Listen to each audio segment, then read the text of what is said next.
দেখুন এখানে একটা হাদিস যদি আমরা নিয়ে আসি তাহলে ক্লিয়ার হয়ে যাবে।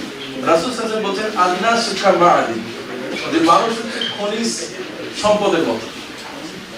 আচ্ছা বলুন তো, দেখো আমরা বলছেন মানুষ খনিজ সম্পদের মতো, কথাটা কত চমৎকার একটি কথা, এবং এটাতে অনেকগুলো রহস্য নিহিত আছে। আপনি দেখুন কোথাও যদি খনিজ সম্পদ পাওয়া যায় তাহলে সেই দেশ নিজেদেরকে গর্বিত মনে করে, সেই দেশকে উন্নত হবে বলে মনে করে।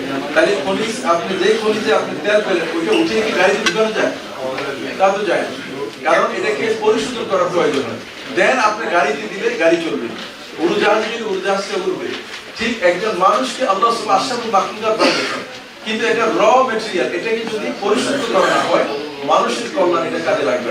সুতরাং আপনারা জাতির বিবেক হিসাবে যাতে করে আপনাদের নিজেদের জন্য, পরিবারের জন্য, সমাজ গঠনের জন্য, রাষ্ট্র গঠনের জন্য কল্যাণকর ভূমিকা পালন করতে পারে, সেই জন্য রমজান আসছে।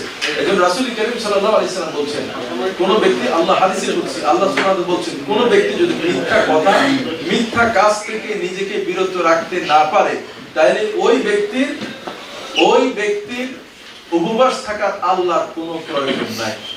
তাই বুঝা গেল আল্লাহ সুবহানাহু শুধু উপবাস থাকার জন্য আমাদেরকে রমজান রোজা ফরজ করেছেন, আমাদেরকে পরিশুদ্ধ করার জন্য, আমাদেরকে একটি সুন্দর মানুষ বানানোর জন্য, নিজেদেরকে কল্যাণমুখী বানানোর জন্য আল্লাহ সুবহানাহু ওয়া তাআলা রমজান রোজাকে ফরজ করে দিয়েছেন।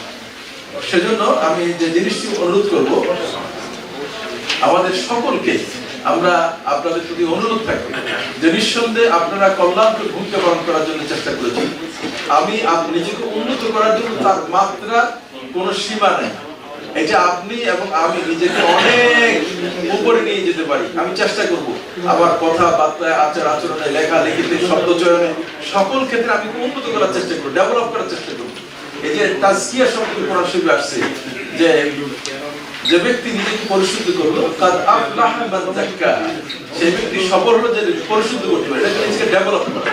কিভাবে ডেভেলপ করব? কল্যাণ দিয়ে, সত্য দিয়ে, এবং কোরআন ও সুন্নাহর আলোকে আমি জীবনকে গঠন করব। যদি এটা করতে পারি আমার জীবনটা উন্নত হবে, আমার জীবনটা কল্যাণকর হবে, এবং আমি এবং আপনি আল্লাহ সুবহানাহু ওয়া তাআলার পছন্দনীয় বান্দা বান্দী হতে পারব।